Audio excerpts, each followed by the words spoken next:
আমি আজকে ঘরোয়া জ্ঞান নিয়ে চলে এসেছি। যদি দুধ ফোটাতে গিয়ে কেটে যায় তাহলে চুপচাপ সাদা সুতো দিয়ে সেলাই করে দিন, কেউ বুঝতে পারবে না।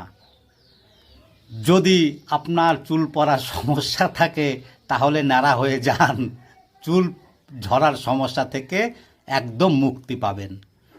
যদি আপনার দাঁতে পোকা হয়ে থাকে তাহলে 1-2 সপ্তাহ খাওয়া দাওয়া বন্ধ করে দিন, দেখবেন পোকাগুলো না খেতে পেয়ে দাঁতের ভিতরে মরে যাবে।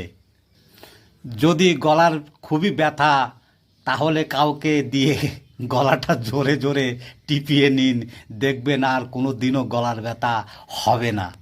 আপনার রাতে ঘুম না আসার সমস্যা থাকলে চিন্তা কিসের, দিনের বেলা ঘুমিয়ে নিন।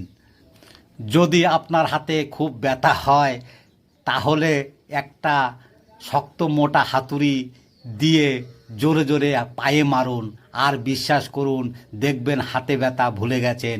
ঘরোয়া টোটকায় যদি উপকার পেয়ে থাকেন তাহলে ছোট ধন্যবাদের মাধ্যমে আমাকে মনে রাখবেন। যে লোক সিগারেট আবিষ্কার করেছিল সেও হয়তো জানতো না বাঙালিরা এক সময় সিগারেটকে ওষুধ হিসাবে ব্যবহার করবে।